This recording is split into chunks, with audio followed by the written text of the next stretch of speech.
अच्छा साहब, आप हमें बताइएगा कि इस वक्त जो पाकिस्तान जो है वो इस नहज पे लोग समझते हैं कि जा चुका है कि यहाँ पे बहुत ज़्यादा एक मुस्बत तौर पे नहीं हम इसको देख रहे, और हर वक्त ख़ास तौर पे जो हमारी यूथ है वो तज़ब्ज़ुब का भी ना सिर्फ शिकार है बल्कि वो ये चाह रहे हैं कि कब ये मुल्क छोड़ें और हमेशा नेगेटिविटी को देखते हैं। आप हम इस वक्त जो सिनेरियो है मुल्क का और जो 78वां हम जुम्मे शादी मना रहे हैं, आप इसको कैसे देखें? जी मैं समझता हूँ कि जी ये बात 100% दुरुस्त नहीं है कि पाकिस्तान के हालात ख़राब हैं। ये दो बातें मैं इस पे करना चाहता हूँ। एक वो बात है जो हुकूमत या अदारे जिसमें ब्यूरोक्रेसी और जो डिफरेंट इंस्टीट्यूशंस हैं उनके इश्यूज़ हैं, और दूसरी तरफ अवाम है। अवाम के क्या इशू हैं कि आप बाज़ार चले जाएं, आपको कोई चीज़ खालस नहीं मिलेगी, कोई चीज़ पूरा तोल नहीं होगा, हर चीज़ में मिलावट होगी और हर चीज़ ज़ख़ीरा अंदोज़ी की होगी। आप किसी भी शोबे में चले जाएं। दूसरी बात है कि हुकूमत क्या कर रही है। सबसे पहली बात यह है कि अवाम क्या कर रही है। जी जी बिल्कुल। दुनिया में सबसे कीमती चीज़ वक्त है और हम वक्त की कदर नहीं करते, वक्त को ज़ाया कर रहे हैं। हम सुबह निकलते हैं, सारा दिन इधर उधर गप्पे लगानी हैं, ड्रामे करने हैं, सोशल मीडिया पे फसाद फैलाना है, और शाम को हमने कहना है जी हुकूमत कुछ नहीं कर रही। तो ये कौम मन्नो सलवा मांगती है, मेहनत करने वाली कौम नहीं है। तो अब मन्नो सलवा नहीं मिलना, मेहनत करनी पड़ेगी। अब दुनिया को देखें, मेहनत के बगैर कोई मुल्क नहीं चल सकता। दूसरी तरफ आप हुकूमत की तरफ आ जाएं तो इसमें भी कोई शक नहीं कि हुकूमत गलत पॉलिसियों, गलत प्लानिंग, गलत स्ट्रेटेजी, जो कोई इकोनॉमिक टीम ना होने और कोई इकोनॉमिक एजेंडा ना होने की वजह से मुल्क सही डायरेक्शन पे नहीं जा रहा। करप्शन का बोलबाला है। IPPs में हर शख्स ने जो भी इक़्तिदार में था उसने पैसे बनाए हैं, चाहे वो कोई भी हुकूमत हो, और ये एक ऐसा पाकिस्तान के ऊपर अजाब मुसल्लत कर दिया गया है। पाकिस्तान की तारीख में जब आप देखें, जब मुल्क की आज़ादी एक भी गोली चलाए बगैर कायद-ए-आज़म मोहम्मद अली जिन्ना ने जब इस मुल्क को हासिल किया, तो उस वक्त से ही इस मुल्क के दुश्मन जो थे उन्होंने कमर में छुरा घोंपना शुरू कर दिया, और हमारी माँ बहनों की असमतों से लेके, असमतें लुटने से लेके और कत्लो गारत तक जो खून रेजी हुई और जो कुर्बानियाँ देने के बाद हम यहाँ पहुँचे और ये मुल्क आबाद हुआ, तो उस वक्त से लेके इस मुल्क को चलाने वालों ने कायद-ए-आज़म मोहम्मद अली जिन्ना कि उन सारे जो मफरूदात थे, उनके जो अहकामात थे, उनको बुला दिया, और लालच के इक़्तिदार में, लालच इक़्तिदार का था जिसमें वो गुम हो गए। 50 में जाके IMF बना। IMF इसलिए बना था कि सेकंड वर्ल्ड वार के बाद जो मुल्क उसकी लपेट में आए हैं उनको कुछ बेहतरी के लिए असिस्ट किया जाए फाइनेंशियली। पाकिस्तान में उसका हिस्सा बना। 2% शेयर पाकिस्तान का है, 16% शेयर अमेरिका का है, और 86% शेयर आपके पास हो तो आपको कोई लोन अप्रूव होता है, तो जिसमें अमेरिका के बगैर दुनिया को कोई लोन अप्रूव नहीं हो सकता। 150 बिलियन का टोटल उसका IMF का बजट है जो उसने पूरी दुनिया को चलाना है। पाकिस्तान ने अभी 22 प्रोग्राम लिए हुए इससे पहले, जो 58 में पहला प्रोग्राम लिया था अयूब खान के दौर में, और उसके बाद भी हम वक्तन फ़क्तन डिफरेंट प्रोग्राम लेते रहे। तो आज हमारे ऊपर 7.54 बिलियन डॉलर का कर्जा IMF का है, और 7 बिलियन हम और ले रहे हैं।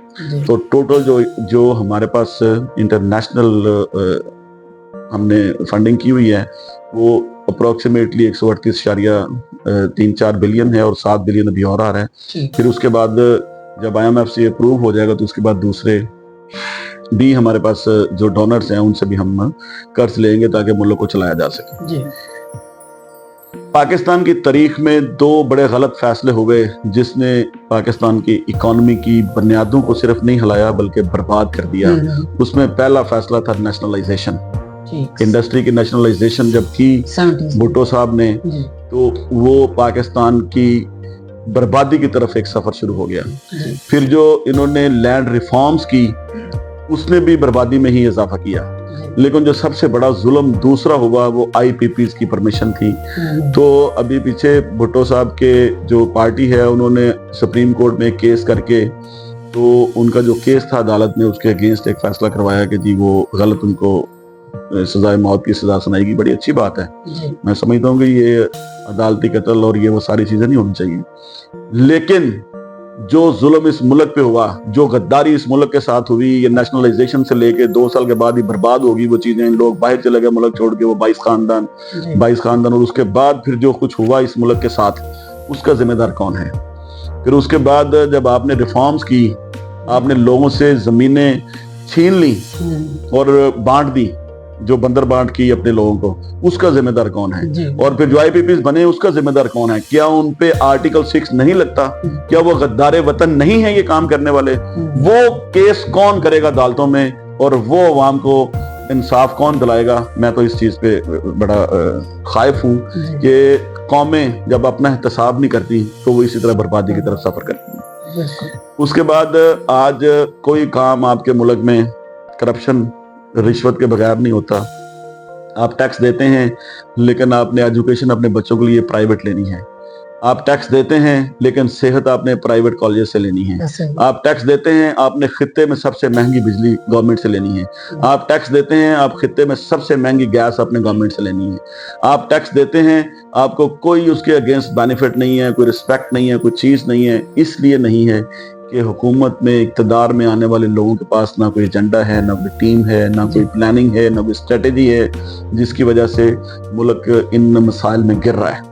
मैं समझता हूँ कि अगर सही डिसेंट, सही फैसले करने वाली नॉलेजेबल लीडरशिप आएगी, जिनके पास इल्म हो, जिनके पास शऊर हो, जिनके पास मुल्क लूटना एजेंडा ना हो, मुल्क बनाना एजेंडा हो, वो 10 साल में इस मुल्क को तरक्की की बुलंदियों पर लेके जा सकते हैं। ये कोई बुरी बात नहीं है। ये मुल्क नेचुरल रिसोर्सेज से भरा हुआ है। इस मुल्क में इतना ज्यादा पॉजिटिव यूज है आपकी पब्लिक का। अगर आप उसको कोई सही डायरेक्शन दें तो आपकी यूथ भी काम करेगी। असल तो मकसद ये है कि जब आप कोई डायरेक्शन नहीं है, कोई पॉलिसी नहीं है, कोई स्ट्रेटेजी नहीं है, कोई प्लानिंग नहीं है, किसी को कोई टारगेट नहीं दिया हुआ, तो फिर उसमें काम तो ऐसे ही होना ना। यहाँ पे तो ये तो एक ट्रेड बेस्ड इकोनॉमी बन गई है, इंडस्ट्री तो बंद होगी इसकी। तो ये इतने लंबे मसाइल हैं, इतने गंभीर मसाइल हैं, जिनको फोकस करके 5 से 10 साल में हल किया जा सकता है। मगर कोई शख्स, मैं जब से हमने वही संभाली है, 2-3 पार्टियों की हुकूमतें देखी हैं, हमने नहीं देखा कि कोई बाशऊर, कोई खिदमत करने वाला, कोई नॉलेजेबल, कोई स्ट्रेटेजी बनाने वाला, कोई प्लानिंग करने वाला, कोई अच्छा एडमिनिस्ट्रेटर इस मुल्क में आया हो।